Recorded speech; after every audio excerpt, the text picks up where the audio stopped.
এখন আমরা জানবো বংশগতি সম্পর্কে। শুরুতেই আমরা যেটা লক্ষ্য করব সেটা হচ্ছে আমরা সবসময়ই দেখে থাকি বাবা মার কোনো না কোনো বৈশিষ্ট্য তার সন্তানদের মধ্যে থেকে থাকে। প্রত্যেক বাবা মার কিছু না কিছু বৈশিষ্ট্য যখন তার সন্তান সন্ততিদের মধ্যে সঞ্চারিত হয়, যে প্রক্রিয়ার মাধ্যমে এই বৈশিষ্ট্যগুলো সঞ্চারিত হয় সেই প্রক্রিয়াটাকেই আমরা বলছি বংশগতি। আর যে সকল বৈশিষ্ট্যগুলো তার পিতামাতার কাছ থেকে তার সন্তানরা পাচ্ছে সেই বৈশিষ্ট্যগুলোকে আমরা বলছি বংশগত বৈশিষ্ট্য। আগে ধারণা করা হতো যে আসলে পিতামাতা থেকে তার সন্তানদের কাছে এসব বংশ পরম্পরায় বৈশিষ্ট্যগুলো সঞ্চারিত হওয়ার কোনো ব্যাখ্যা ছিল না আগের যুগের মানুষদের কাছে। তারা ধারণা করত এটা একটা স্বাভাবিক নিয়ম, কিন্তু পরবর্তীতে অনেক বিজ্ঞানী চেষ্টা করার ফলে তারা জানতে পেরেছে যে এই বংশগত বৈশিষ্ট্যগুলো কিভাবে বংশ পরম্পরায় সঞ্চারিত হয়। সর্বপ্রথম ঊনবিংশ শতাব্দীতে অস্ট্রিয়াবাসী এক বিজ্ঞানী যার নাম গ্রেগর জোহান মেন্ডেল, তিনি সর্বপ্রথম বংশগত বৈশিষ্ট্য সম্পর্কে সঠিক ধারণা প্রকাশ করেন। এজন্যই তাকে বলা হয় বংশগতির জনক।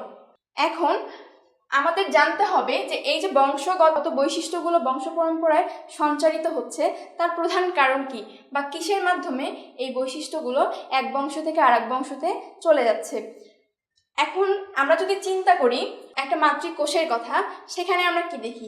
মাতৃকোষের ভিতরে থাকে নিউক্লিয়াস, আর সেই নিউক্লিয়াসের ভিতরে থাকে ক্রোমোজোম। মূলত ক্রোমোজোমই এক বংশ থেকে আরেক বংশতে বৈশিষ্ট্য সঞ্চারণের জন্য প্রধান কারণ হিসেবে কাজ করে। এখন আমরা দেখব ক্রোমোজোম কি বা ক্রোমোজোমের গঠনটা কি।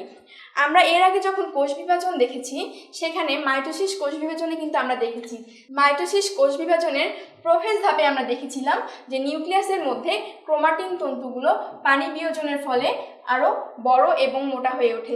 সেক্ষেত্রে এরকম ক্রোমোজোমগুলো একদম সুস্পষ্ট হয়, যেখানে আমরা দেখতে পারি যে এই ক্রোমোজোমগুলো একটা নির্দিষ্ট বিন্দুতে সংযুক্ত থাকে, যেটাকে আমরা বলেছিলাম সেন্ট্রোমিয়ার। এবং ক্রোমোজোমগুলো যখন লম্বভাবে দ্বিখণ্ডিত হয়ে যায় তখন প্রত্যেকটা বাহুকে আমরা বলেছিলাম ক্রোমাটিড। এরপর ক্রোমোজোমের যে ভিতরের অংশটা রয়েছে সেন্ট্রোমিয়ার, এর সাথে আরও কিছু অংশ জড়িত রয়েছে।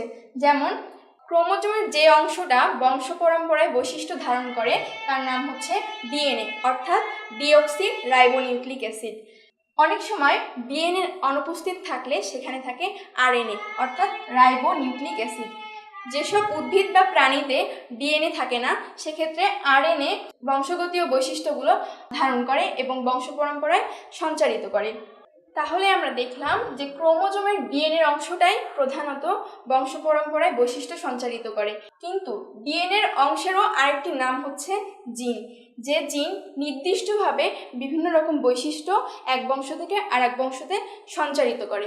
এক্ষেত্রে এক একটি জিন অনেক সময় এক একটা বৈশিষ্ট্যের জন্য দায়ী হয়ে থাকে, অথবা অনেক সময় এমনটিও হয় একটি জিন অনেক সময় অনেকগুলো বৈশিষ্ট্যর কারণ হিসেবে কাজ করে। অর্থাৎ মানুষের চুল, নাক, কান, হাত কীরকম হবে সব কিছুই ডিপেন্ড করে তার পিতামাতার সেই জিনের উপর। তার পিতামাতার যেসব জিন তার সন্তানদের দেহে চলে আসবে সেই সব জিনের কারণে তার দৈহিক যে গঠনটা সেটা ওরকমই হবে।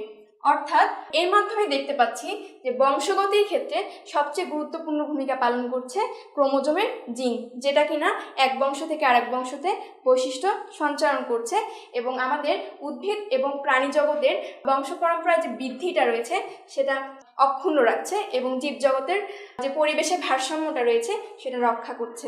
তাহলে বন্ধুরা দেখো, আমাদের এই অধ্যায় 2 অর্থাৎ জীবের বৃদ্ধি এবং বংশগতিতে আমরা প্রধানত কি কি শিখলাম। প্রথমত জীবের বৃদ্ধি কিভাবে হয়, কেন হয়, এবং সেক্ষেত্রে যে কোষ বিভাজিত হয় সেই কোষ বিভাজনের যে প্রকারভেদগুলো রয়েছে, যেমন অ্যামাইটোসিস, মাইটোসিস, মিওসিস, এবং কোন কোষ বিভাজন কোথায় ঘটতেছে এবং সেগুলোর গুরুত্ব কী সেগুলো আমরা দেখে এসেছি। এবং শেষ পর্যন্ত আমরা যেটা দেখলাম সেটা হচ্ছে বংশগতীয় যে বৈশিষ্ট্যগুলো রয়েছে সেগুলো এক বংশ থেকে আরেক বংশতে কীভাবে সঞ্চারিত হয়।